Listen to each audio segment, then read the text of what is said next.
Alright, YouTube. I'm coming at you guys with something special today.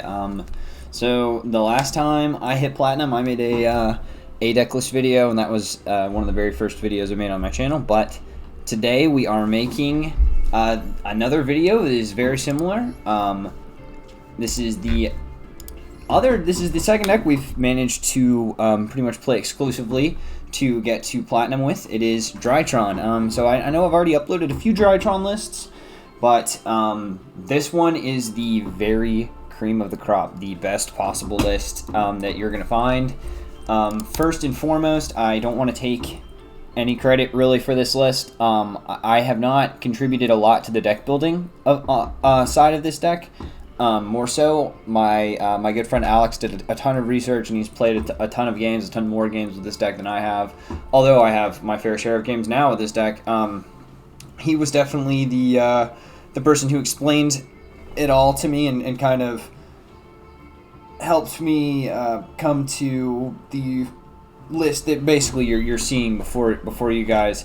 A lot of it's kind of obvious, and a lot of it's not. I made some flex changes in the deck, but after playing and really sitting down with him and talking it over, I basically was convinced that he was right on just about all of the cards.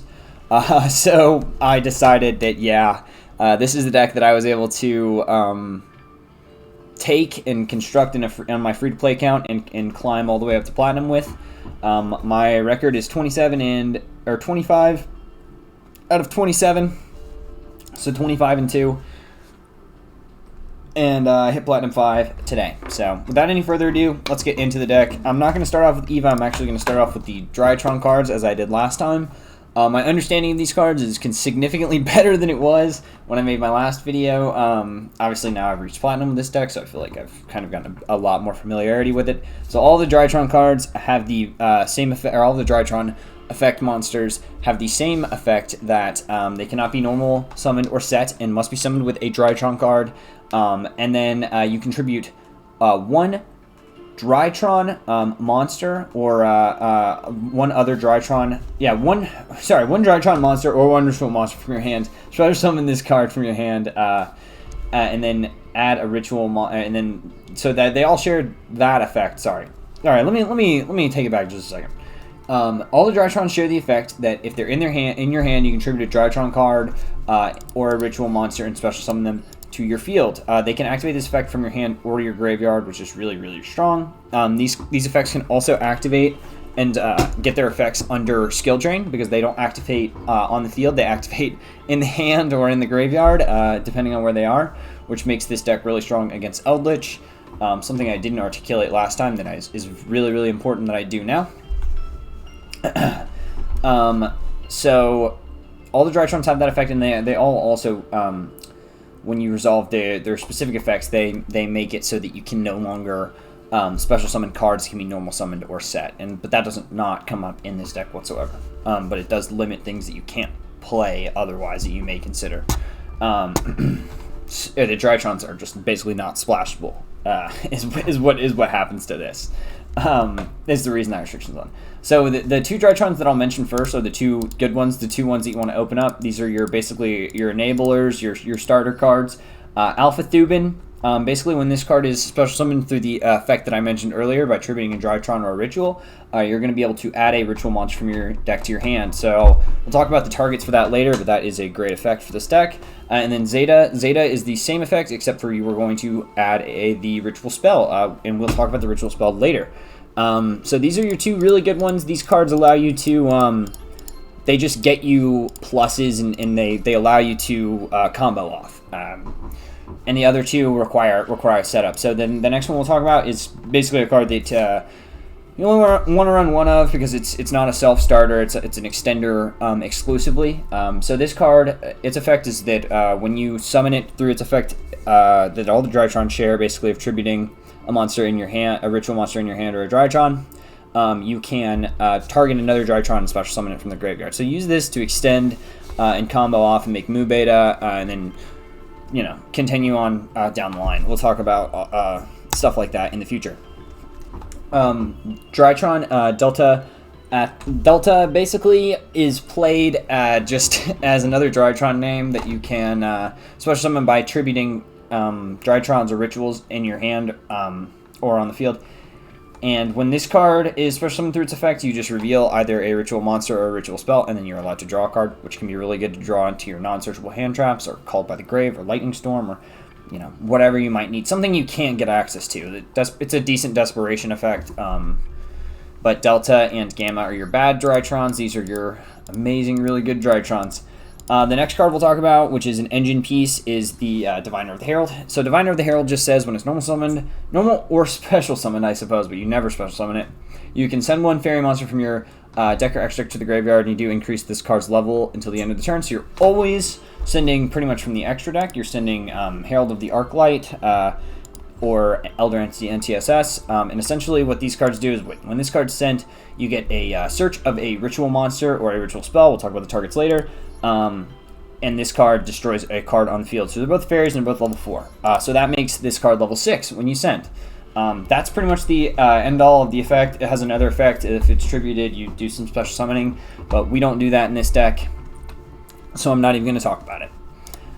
The next cards I'm going to talk about is, these are like, so this, I guess I'll talk about Eva first. So Eva is Eva is a card that you pretty much have in your hand as something to end on. It's not necessarily, it's not going to get you started. It's not a combo piece whatsoever.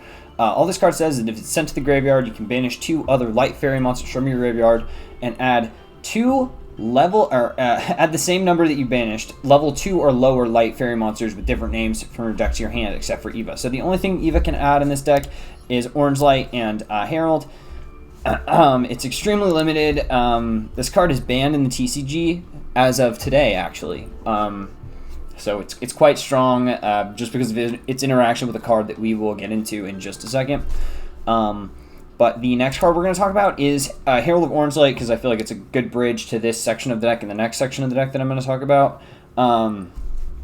So Herald of the Orange Light is a hand trap that basically says that when a monster effect is activated, you can send this card and one other fairy monster in your hand to the graveyard to get the activation if you destroy it. This card's really awesome because it's not bad on your first turn if you have a way to activate it. And there's some good things you can send to the graveyard. Because of the way that the ritual spell works. We'll get into that as we go on, like I said.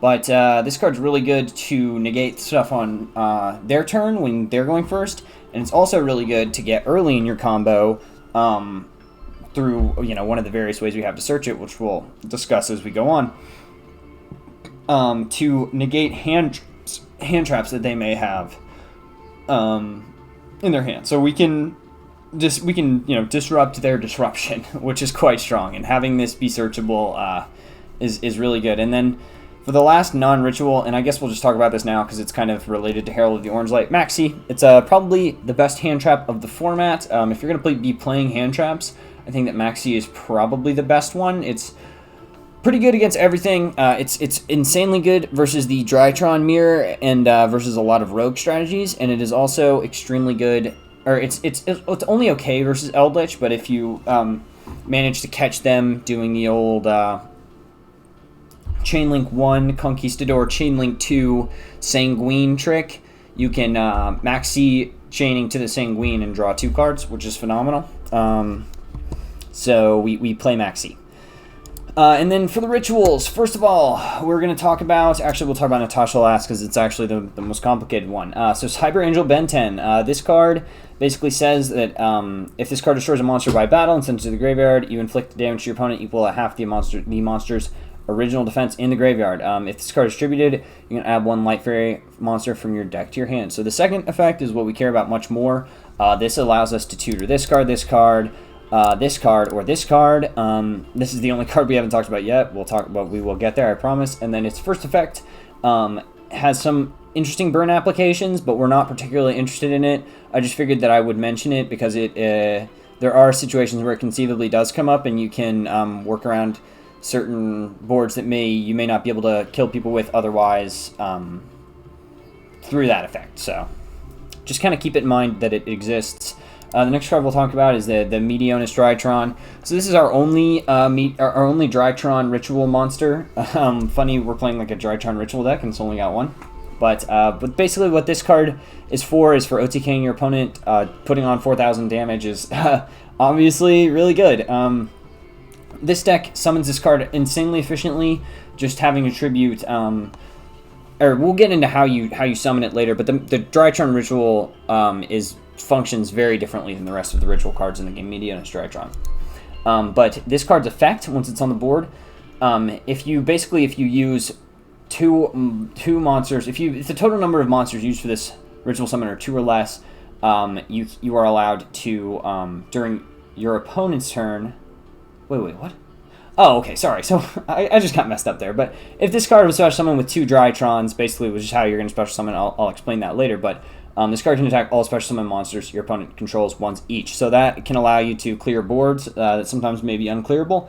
And then during your opponent's turn, you can banish monsters from your graveyard whose combined attack equals either 2 or 4,000. So you're banishing either 1 or 2 Drytrons, and then you can target those 2 you can target 1 or 2 monsters for the amount you sent, and then send those cards to the graveyard. So it's just a little extra disruption on your opponent's turn. It's nice. It's actually pretty good to pop cards in your opponent's turn. If you know what the right times to pop, you can really disrupt your opponent a lot. But this card is really the king of your disruption that you're setting up on your first turn. This card is completely crazy. You ritual summon it. Its tribute only needs to be 1 Drytron card. We'll talk about Meteonis as we go on, but just trust me for now. The important part of this card is that when your opponent activates a spell, trap, or monster effect, or they special summon a monster inherently, like an Xyz or a Link, we have the ability to send 1 fairy monster from our hand to the graveyard and just negate it. We can negate the special summon or the card's activation. 3,000 defense is really hard for anything to get over. It's definitely not going to be a normal summon out. Maybe if they are complete, like, true kings and the greatest players of all time, they can normal summon a Neospatian Grandmole or DD Warrior Lady and get rid of it that way. But otherwise, they're going to have a hard time if you somehow are in a situation where you're only summoning that, and that is an extremely rare situation. And I don't even know if those are damage step or not, because if they're not damage step, we can just negate them. So perhaps those cards don't out it. It's been a while since I've interacted with those cards because they're not particularly good. But this card is basically your boss monster of the deck. It's the card that makes the big animation when you summon it. You also get a big animation when you summon this thing, but this is the card that should bring fear to your opponent when it hits the board, I would say. And then Natasha is our last ritual card, and then this card is the most complex. So the first thing that I want to kind of explain is the concept of being properly summoned. So Natasha has an effect that when it's in the graveyard, you can banish 1 Cyber Angel monster and special summon it, and target 1 monster your opponent controls, take control of it, and if you do special summon this card, but you can't activate that card if you simply have Natasha in the graveyard. The card must be properly summoned, and to properly summon it, you just have to ritual summon it. Ritual summon in this deck using the 1 Meteonis Drytron card, which I've mentioned a million times, and I promise we'll talk about the effect when we get there. But this card has an effect that when it's face up on the... So that effect right there is quite strong. But I wanted to explain that you needed to properly summon it first, ritual summon it first. So it can't just be in the graveyard, it must be ritual summon first, and then if you put it in the graveyard, you can activate this effect. So the effect is to steal a monster, and then special summon Natasha is insanely strong. Stealing an Eldritch is really, really good. Stealing kind of anything wonky with big attack, you can really kill your opponent a lot with this, and it's quite unexpected when you do it. And then the other effect of Natasha, which is just kind of a bonus effect, is that you can target 1 face-up monster you control, gain life points equal to half its attack. Oftentimes you're just gaining 1250 from targeting the Beatrice that's a part of your combo, but Natasha's really, really good. The other thing about this card is that I believe it can't be destroyed by battle. So, once per turn, target 1. You can banish 1. Yeah. So this is just a completely separate effect. When a ritual monster you control is targeted for attack, and you negate the attack. So pretty much, it can leave you with a board presence against things that can't shuffle it away, destroy it. or otherwise deal with it. So Natasha's really good. It's a card that you definitely don't want to draw. You don't want to draw any of these cards because of how searchable that they are, how searchable or tutorable, if I use that word. That's what that means. These cards are, you really don't want to draw them, but it's worth putting in your deck to get the extra power for the sake of consistency. Oh, and I didn't really explain the interaction between Herald of Ultimateness and Eva, but Eva is the card. Eva is pretty much just in the deck for Herald of Ultimateness. Herald of Ultimateness discarding Eva. Eva gets 2 searches, so you negate the card that you need to negate with Herald of Ultimateness. Say it's like a Raigeki. You negate it by discarding Eva. Chainlink's Resolve, Herald of Ultimateness negates Raigeki. Eva starts a new chain, searches the 2 cards, and then you have 2 more negates. So that's quite good. That's quite good to be able to play, to be able to just have as many Omni negates as you can have. And this thing will negate summons even. It's really, really strong. And Eva is banned pretty much for its interaction with this card.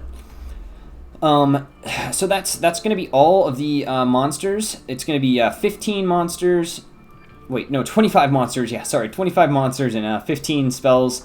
No traps. You don't want to be running traps in this deck. They'll really break your hand up. The only cards that we have that are flexible in this deck are the Maxis, the Called Bys, and the Lightning Storms, but I would recommend keeping all of these cards in because they're really strong against the meta, and I'll discuss them kind of as I get to them. I've already talked about Maxi, but first and foremost, we'll talk about Foolish Burial. Foolish Burial is just the ability to send any Drytron name that you may be missing is very, very good.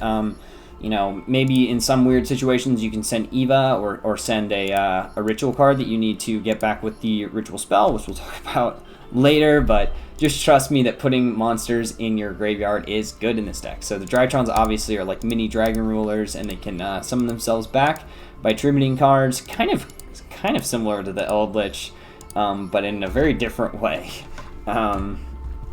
But know that but in this regard, they have very strong recursion and very strong grind game, just like the Eld deck does, because they never get banished and they can always just recur themselves, pretty much ad infinitum. So that's why we run Foolish Burials. It's pretty good. It just adds a level of consistency. Cyber Emergency essentially is just a Reinforcements of the Army card that will search us any Drytron, so that's why we run that. And we run 3 of this because consistency is the name of the game, and we want to have the maximum level of consistency that we can, still with maintaining a high level of power. Preparation of Rites searches Benten or Natasha, and if we have a ritual monster, or if we have a ritual in our graveyard, this card, which we'll discuss, I promise, we can add that back to our hand. Lightning Storm, because it's insanely good going second. If your opponent sets like 5 cards and you throw down a Lightning Storm and it gets negated, that's most of the time fine, because they're not going to have as many negates. If you can get like a Solemn Judgment or whatever kind of negation they have, it's typically going to be a pretty good card to be able to bait, or in some situations maybe you bait the card first and then you Lightning Storm them. Just kind of depends on your hand, but just know that Lightning Storm is quite good right now because of its flexibility and its... really, because of its flexibility and its ability to destroy spells and traps, which is really good. And face-up monsters are also quite important to be able to destroy. So, just being able to do either one of those effects makes it better than something like Duster or Raigeki. So yeah, that's all I wanted to explain there. And then we'll talk about, before we get into the Drytron-specific cards, we'll talk about Call by the Grave. Call by the Grave is insanely good versus any hand trap. So when you go first and you draw Call by the Grave, you are pretty much immune to 1 Maxi or 1 Ash Veiler, which can oftentimes really ruin your day. So having this card is really good, and we're maxing out on it. So if there was at 3, we would definitely run 3. And then Drytron Nova. Drytron Nova will special summon a Drytron from our deck, and it does tack on that Drytron restriction, like we summoned a Drytron using its own effect, where we can't special summon monsters, can't be normal summoned, but we don't care about that effect. And then finally, without any further ado, the last card we'll talk about, the most important card of the deck, the card that I have kind of said, we'll talk about it. Medionis Drytron, we're just going to read it because I feel like doing anything else would not really do this card justice. This card can be used to ritual summon any ritual monster from your hand or graveyard. So boom, first of all, that explains a lot of the stuff that I said, like sending the ritual cards to the graveyard is like quote-unquote free real estate because you can just special summon them back with this card. You also must tribute monsters from your hand or field whose attack total equals, or whose total attack equals or exceeds the attack of the ritual monster you ritual summon. So this card's got 1,000 attack. This card's got 1,800 attack. This card's got 2,000 attack. This card's got 4,000 attack. This card costs 1 Drytron, 1 Drytron, 1 Drytron, 2 Drytrons. That's pretty much all you need to understand. And then this card, you can do half a Drytron, and I'll explain what I mean by half a Drytron when I get to the second part of this card. But we run 2 because it just lets us combo off more. It's, you know, there's some situations where you only want 1, but I think 2 is a pretty good number. It makes our minimum ritual summons 3. We can usually ritual summon 3 times per turn with this card. So we could do more, 4 if we had a third copy, but we don't want to brick with this card or anything like that. So we're just running the 2 because it is highly tutorable through Diviner, sending this card or this card, Zeta itself searching it. So we're not particularly wanting to change this number. 2 is definitely good, but you can ritual summon cards not using levels, using attack, which is really good because the Drytrons all have 2,000 attack. Okay, and then after that, if this card's in your graveyard, you can target 1 Drytron monster you control. It loses exactly 1,000 attack, so all the Drytrons are 2,000, loses 1,000. So now you have half a Drytron on the board. And then if you do that, you can add this card back to your hand. So that's what I mean. You can ritual summon basically 3 times per turn because you're going to get 1 ritual summon, 2 ritual summons with a second copy, and then the quote-unquote third copy is when you have a Drytron's attack and bring it back. And then you can use that Drytron to ritual summon Natasha and get it properly summoned and get it going. So that's the main deck. I hope I explained everything pretty thoroughly, what every card does, why you run it, why I think it's strong, why this is the conclusion that has been come to for this deck. Note, this deck is pretty much as strong as it's ever been. We're running, this card is banned in the in TCG, and this card is limited in the TCG. So this deck is benefiting from both of these cards being extra copies. Basically, we're running cards that we would not be able to run. There'd be 4 cards we need to replace, and it'd be a mess trying to replace this deck without those cards. So without any further ado, I'll get into the extra deck. Just talk about my Diviner of the Herald targets. You don't ever summon these guys. Elder Entity Entis is just a pop. This card is just a search when you send it. And then we'll talk about FA Dawn Dragster. So this card is specifically used when you are max seed. So when you Diviner of the Herald, send a card, or you know, maybe you already have a Drytron on the board or whatever. You're using Diviner of the Herald and you get max seed. You can send that level 4 monster to get the search or the pop or whatever you need, and then that card becomes, in Drytron, Diviner of the Herald will become level 6. So it becomes level 6, and that's useful for another card we'll talk about later in the profile. But basically, we can summon and or if our Alpha Thuban has already been maxed and he draws 1, we can basically just stop and he just gets 1 less draw. And we can summon Dawn Dragster with the level 6 Diviner after sending one of these cards, and then one of our Drytrons. We can make this card, which says it gains attack equal to its level times 300, so it starts off at 2100, and then it inflicts piercing battle damage. We don't necessarily care about that, and we don't care about the FA part of the effect, but this is the effect that we care about. Once per turn, when your opponent activates a spell or trap card effect, we can reduce this card's level by 2 and negate that. So it'll lose 600. Yeah, it'll lose 600 attack. Wait. Yeah, it'll lose 600 attack, and it will lose 2 levels. So we don't want to put this card in attack. We want to put it in defense so that we can get 1 negate. Basically, it's a card that we can make that's good going into Maxi, and it's just another layer of negation we can optionally make if our combo gets weird, janked up by a hand trap or something like that. So this card is genuinely pretty good, and at first I wasn't 100% sold on this one, but it's definitely an ultra rare worth crafting. So the next thing we'll talk about is, actually, I'll just go ahead and skip over this for now. We'll talk about the Zeus package later. Drytron Mood Beta Fafnir. This is like the most important extra card in the deck. The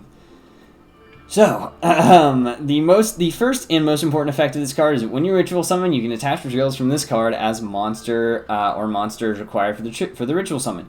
You can only use, and then you do that as many times as you want per turn. That's not like a once per turn effect. And then the effects of Mood Beta Fafnir are, and you can only use each effect of Mood Beta Fafnir, not counting this one once per turn. So the effects of Mood Beta Fafnir, the first one is a what's it called? It's just an effect. It's not like it's like Diviner, or it's like Banisher of the Radiant. It's just an effect that is persistent. That's the word I was looking for. It's a persistent effect. But you can only use one. You can only use each effect of Drytron Mood Beta Fafnir once per turn. So the first effect is that when it's Exceed summoned, you can send one Drytron card from your deck to your graveyard. Sending a Drytron name is phenomenal. You definitely want to get those in rotation. Sending the Drytron ritual card so that you can ritual summon it back with the Drytron ritual card is also not horrendous. There are some situations where you need to send the Drytron ritual card itself to get another ritual summon, so you can do that. This card's pretty versatile in that regard. And then the other effect of this card is if you control a ritual, here I'll just scroll down, I'm trying to do it off the top of my head for some reason, but if you control a ritual machine monster, which is just boom, sorry, I clicked back on, I clicked like the M2 button, but it's just this card. You control this card, you just get a negate, basically. You can detach one XYZ material and negate a spell or trap card. But we're mostly doing our negating with Herald of Ultimateness, so that effect is less relevant, and it's more so for the combo potential of sending and detaching for ritual summons themselves. So that's quite good. Mood Beta Fafnir is a must. And then for the other Xyz, and then I guess before we talk about that is Beatrice, Lady of the Eternal. So it's a quick effect that you can attach one XYZ material and send one monster from your deck to your graveyard. So 2 level 6s is always going to be Ben 10 and Diviner. You have a pretty consistent play where you're Divinering, and then you eventually get out Ben 10, overlay the 2, sending your Gamma. Gamma can bring back a Drytron from your graveyard. Drytron, and then you can overlay for Mood Beta Fafnir, send anything you need, and continue ritual summoning using its material. So that's quite good. Beatrice is a definitely essential card. It's like probably the 3rd extract card you'd craft in the ultra rare category for this deck after the Mood Betas, because you pretty much can't do anything without this card. So that'll do it for the Xyz. And then so the important part about this card is that you can do this on either player's turn. So you send one card on your turn, and then you send one card on their turn. So you get 2 sends, which is really, really good. And I imagine at some point in the future, Beatrice will meet the same fate as the Wall Chain, a card that shared an eerily similar effect, but it was notably not as good because it wasn't during either player's turn. Sending any card from your deck to your graveyard is really, really, really strong. So Beatrice, while it's still legal, play it. 2 level 6s. So you make it with the level 6 Diviner after you send, and then the Cyber Angel Benton. Okay. That does it for your engine XYZs. This is pretty much just all a package to make a card we'll explain a little later. The only thing you need to know about Assembled Nightingale is that it can attack directly, and then if this card, and then basically you just attack directly for whatever, 400 damage. We're not particularly caring about that, so once we go to the main phase 2, we are going to Xyz summon Downward Magician on top of it. That will be a Downward Magician that has 3 materials, and then we are going to summon Divine Arsenal AA Zeus. Once per turn of an Xyz monster battled this turn, you can also Xyz summon AA Zeus by using 1 XYZ material. Uses 1 XYZ material. Monster you control uses material. Boom. Downward Magician that has 3 materials, so there's a 4 material Zeus. And then quick effect on either player's turn. You can attach 2 materials from this card. Send all other cards from the field to the graveyard. We don't care about this. Second effect, really. Essentially, we are making a 4 material Zeus, blowing in the situation where we are wanting to make Zeus, blowing up their board on our turn, and then Wait, actually. Oh, we can just do this. So we can just have 2 Zeus blow-ups on their turn.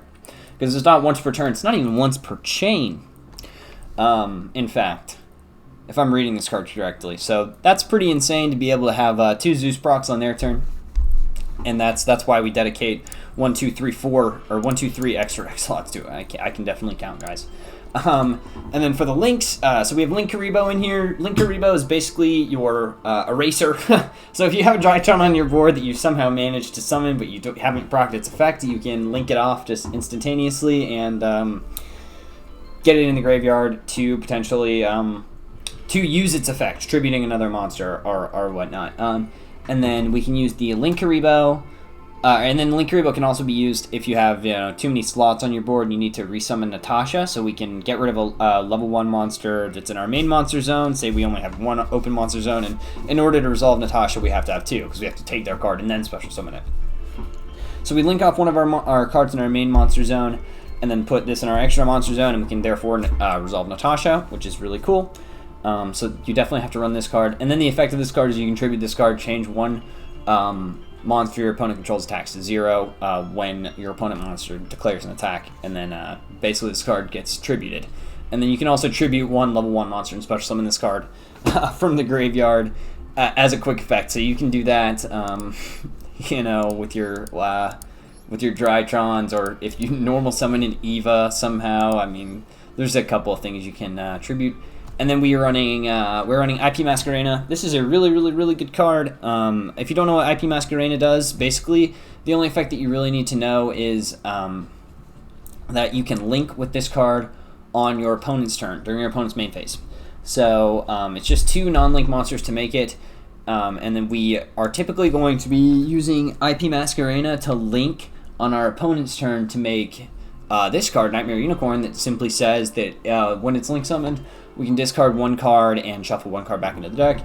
So when you layer the IP Masquerena into Nightmare Unicorn on top of the however many negates we have with our Herald of Ultimateness, it starts to become a lot of disruption, and it makes it for a very hard turn 1 board to deal with. Another card that we're running is Union Carrier. Union Carrier can be made with 2 monsters with the same type or attribute, so everything in the deck is light, so you can pretty much always make Union Carrier. And then when Union Carrier is link summoned, you can't use it as link material that turn, so just keep that in mind, take note of that. The effect of Union Carrier is that you can target it and then equip 1 card from your deck with the target 1 monster with the same type or attribute from your deck and equip it. It gains 1,000 attacks. So everything in the deck is light, so is Union Carrier, so we can equip anything pretty much. I mean, barring Maxi, but we're never equipping Maxi. Or always, even if we could, we would always equip Eva, essentially. This card gains 1,000 attacks, so it goes 2,000 attack, which means we can, in some cases, use it as the tribute with Meteonis Drytron to summon Herald of Ultimateness, or Cyber Angel Benten, which is quite strong, because then the Eva will proc, getting us 2 searches, and then we can potentially get an Eva search on our opponent's turn as well by using the Beatrice if we were able to set that up. So Union Carrier is quite a good combo card, banned in the TCG for a reason. Just gives you more lines of play, more versatility. Alright, and then finally we run Borrelsword Dragon. So I know there was some, I did think of trying, and I believe I did try it a couple games, Access Code Docker, but I basically have found that Borrelsword Dragon, which the effect is, cannot be destroyed by battle. Once per turn, you can target 1 attack position monster, change it to defense, and then this card can make a second attack. That effect is less relevant, but your opponent cannot activate cards or effects in response to this card's activation once per turn when an opponent's monster. When this card declares an attack on a face-up monster, you can activate this effect till the end of the turn. This card gains attack equal to half of the current attack of the monster that you are attacking. So it's really strong to be able to get over things that you normally wouldn't. Just any kind of weird, janky, unkillable Alpha Cliffwork Towers type of card. Chaos Max is a notable one. This is your out to it, so that's why you play it. It's a jank killer, and you can oftentimes burst people out of nowhere with it. Anyway, guys, I hope everyone enjoyed the much more in-depth and much more knowledgeable deck profile of Drytron. Like I said, I reached platinum with about a 90-ish% win rate. I don't want to say 92 or 94 because I don't really remember.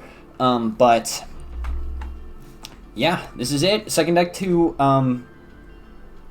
that I've reached platinum with in season 1. So hopefully I can reach the very top rank in the next day or two. Like, comment, and subscribe. Let me know if you guys have any questions about the deck. I'm still definitely learning it. I feel like this is a deck you could play for a very long time and learn stuff about for a long time. This is a much more high skill and intensive deck than the Eldritch deck that I posted, but it's definitely a deck that you feel much more rewarded playing when you play it properly.